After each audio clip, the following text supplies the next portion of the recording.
Good evening, everyone, and welcome to the Dog Walk, the almost daily, one take, unedited, uncut show where I take my two pooches, Daisy and Misra, out for a walk, discuss a little bit about myself, and then get into whatever I've been thinking about for that day. I tend to ramble on a lot, so get to say maybe 50% of what I wanted to say about 25% of the time. So this is actually going to be an episode where I'm going to be discussing a topic that I have had in the list for almost 3 weeks now, but I've just never managed to gotten around to because I rambled too much. So anyway, I will say that I will be starting to put timestamps in the description. So if you want to skip all the intro and the perhaps irrelevant blah blah related to me before I get into the topic, please feel free to skip down below to the interesting part. So today what I want to talk about is very ambitious, but I want to provide sort of a rebuttal to a comment or a point that Neil deGrasse Tyson made in an interview that I watched recently. Now, if you don't know who Neil deGrasse Tyson is, either you've been living in Iraq, you're extremely young in grade school, or you're the type of person who can't name the capital of the U.S. It's Washington, by the way, but who can name every single Kardashian off the top of your head, in which case I'm sort of wondering what you're doing on this channel, but I'm really glad that you're here because you're the type of person that I want to reach.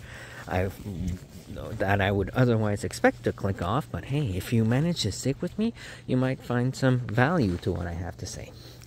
So anyway, Neil deGrasse Tyson, in case you didn't know, is a very well-known science communicator. I'll say I don't know if he still is, but he was for several years at least the director of the Hayden Planetarium in New York City, and he's written multiple books.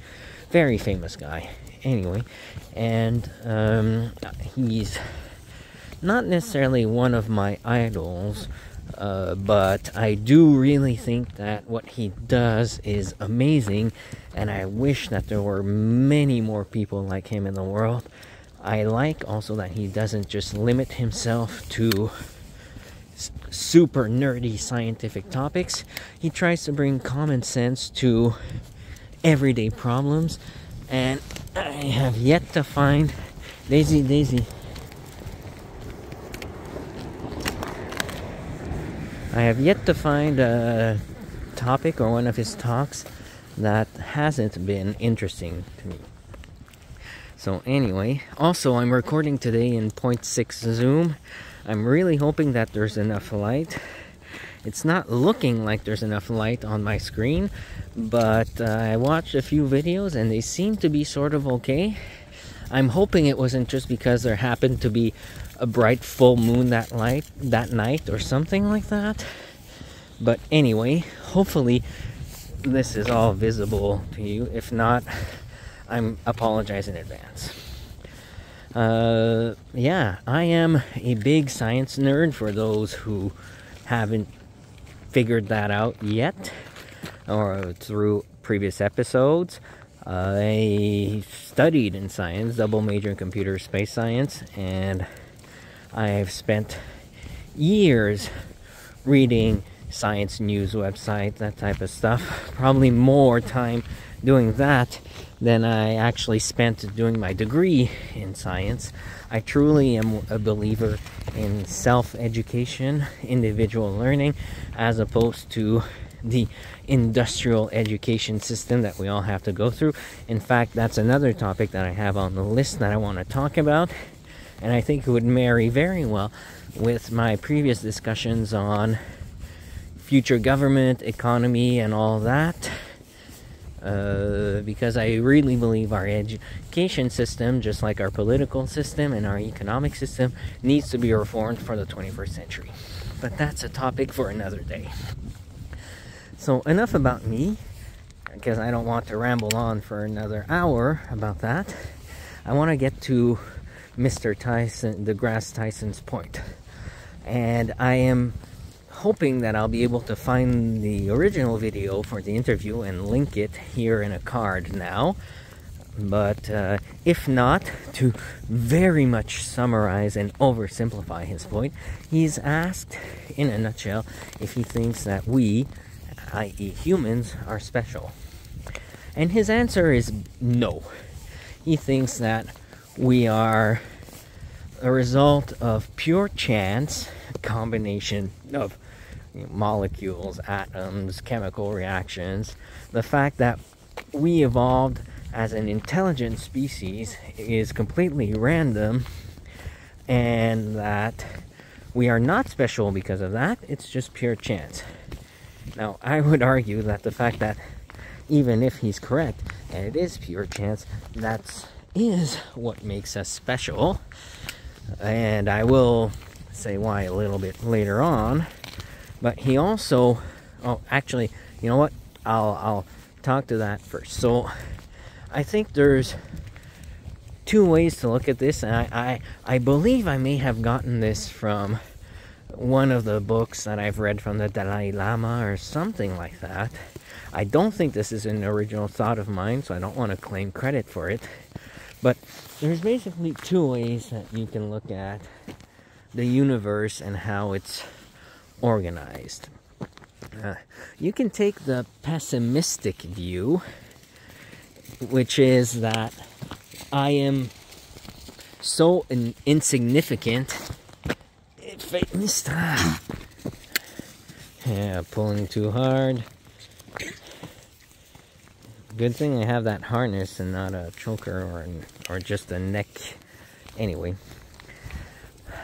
so there's two ways you can look at it, right? You can say, look at me, I am such a small person at the scale of my city, which is so small at the scale of the continent, which is small at the scale of the earth, which is just an insignificant speck of dust, or which is small compared to the solar system, which itself is insignificant compared to the size of our galaxy, which is just one of, I don't know the actual number, I don't remember it, trillions, quadrillions. Sorry, I haven't kept up to speed on all the latest James Webb discoveries, but I think you get my point. We are such a small, insignificant speck in the vastness of the universe. Yeah, sure, that's one way you can look at it, but the optimistic way to look at it, and the way that I prefer to look at it, is think about it. Out of the vastness of the universe, we know that 70% of what's in the universe is dark energy. There's, I believe, what, no, that doesn't make sense. Maybe it's don't quote me on the exact numbers, but I think that, there's dark energy, and then there's another 20-something% that's dark matter, and then there's only 4% of the entire universe that's comprised of matter. Out of that 4% of matter, there's a very small percentage that is not just elementary particles like hydrogen inside a star, right? Out of those non-elementary particles, there's a small percentage that are complex molecules. Out of that small percentage of complex molecules, there's an even smaller percentage that is biological in nature. Out of that very, very small percentage, there's an even smaller percentage that has organized into multicellular life, right? Because well, actually, even further than that, you could say that if you count amino acids and all that, which there are, we've discovered amino acids in space and all that, like liquid, basically giant clouds of fuel and gas and alcohol in space. But that's diverging from the point. Where I'm trying to get at is, there's a very small percentage of that's even unicellular life. Even smaller percentage that became multicellular life. And Mista, come on! Sorry, I don't know what's going on with the girls. Everything has defrosted recently, so there's a lot of smells.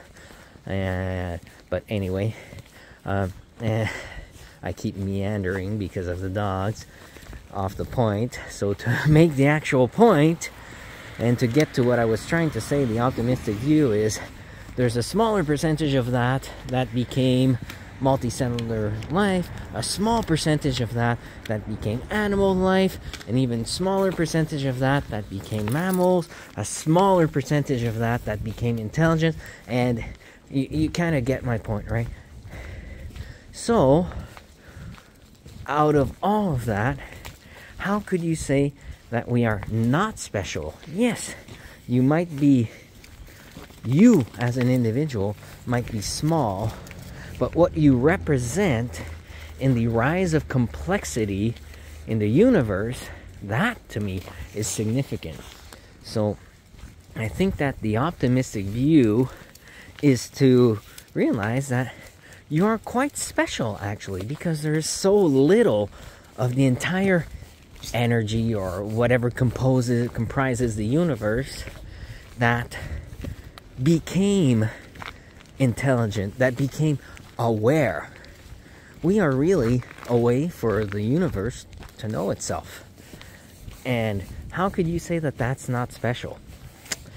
So hopefully you understand what I'm trying to say. And I do really think that both points of view are valid. You can adopt the pessimistic, quote-unquote, view and say that you're so small and insignificant and nothing you do matters. Become a Schopenhauer.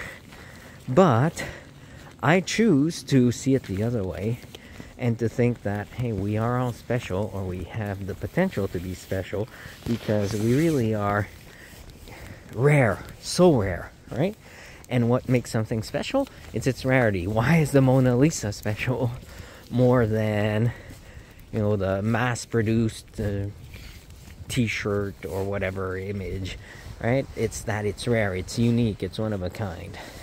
So, yeah, that's how I choose to see it. And that would be my first sort of counter-argument to Mr. Actually, probably, sorry, I'm guessing Dr. the Grasse Tyson's point. Now, he goes on to say that not only is it not special, are we not special because we're the result of pure luck and random happenstance, but he then goes on to say that in his mind, intelligence isn't actually something that's necessarily useful. And he uses the example, or his way to support that point is by stating that there are no other species, or there's no traces in the fossil record of other species having developed intelligence before us. And I think that's purely a result of survival, right? Our brains require a whole lot of energy, and up until very recently, up until the modern times, where now we have basically unlimited food and energy to consume, that extra energy expenditure was not something that was evolutionarily advantageous in most cases. So yeah, I'll concede that point. But to counter that, I would say that that's a very, how do I say, temporally fixed point of view. I.e., he is looking at the situation right now and using only a single data set, right? Because when you think about it, the Earth in its entirety is a single data set. We all evolved from basically the same primordial soup somewhere, right? So we're all the result of a single experiment. So first of all, until we've actually witnessed other experiments and where they lead, i.e. seen other planets and what happened to them and how life evolved on these other planets. And I won't go into the detour of why it's almost impossible that there aren't any other life in any other planets in the vastness of the universe. Statistically, look up the Drake equation. You'll understand what I mean. So I won't go down that route. But my point is that until we've seen how life has evolved in other places, we really can't say that intelligence isn't evolutionarily advantageous. Furthermore, as I said, it's a very temporally fixed point of view, because when you think about it, we are the first species to evolve to a point where it has the brain power and the capacity to be aware and to learn and to pass on knowledge and all of the stuff that makes a human different from the chimp, even though it's only 0.4% of our DNA that's different. So, of course, if we are the first species to do that, it's normal that there wouldn't be any other examples. I guess his point, what I'm trying to say is that his argument is almost the same as if the first ever multicellular life form that evolved on Earth suddenly looked at the fossil record for all of life before it and went, every other life form before me has always ever only been unicellular. There's no other life forms that are multicellular. Oh, Misa, Daisy, that are on the planet. So, clearly, it must not be advantageous to have multiple cells. Hopefully you get where I'm going with this, right? I think that is completely discounting the time aspect of things and the potential that comes from, to keep going with my example, multicellular life, right?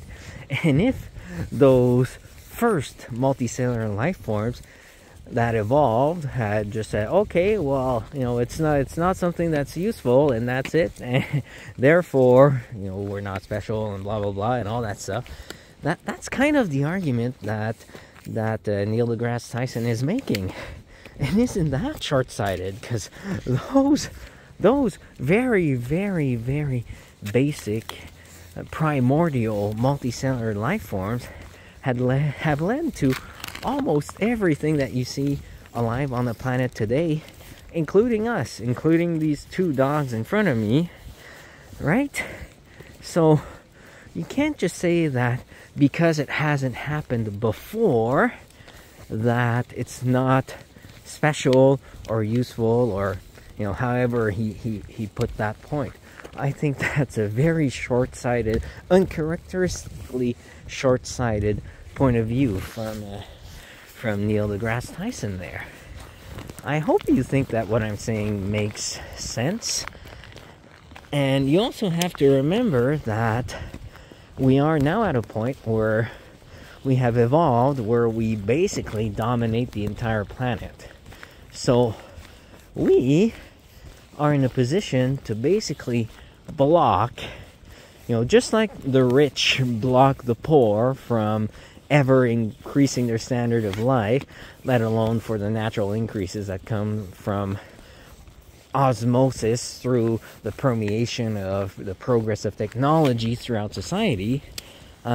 We humans are in a position where we basically have the big end of the stick, and we're just whacking anything that could ever come close to have a chance of evolving awareness and intelligence like ours. At least that's true until we nuke ourselves and the Earth can reset itself and perhaps re-evolve another intelligent species. But right now, we're preventing another example from arising. So since we're the first that we've discovered, and we're preventing any other species from raising to that point, well, of course there's going to be no other examples in the fossil record of intelligence like ours, right?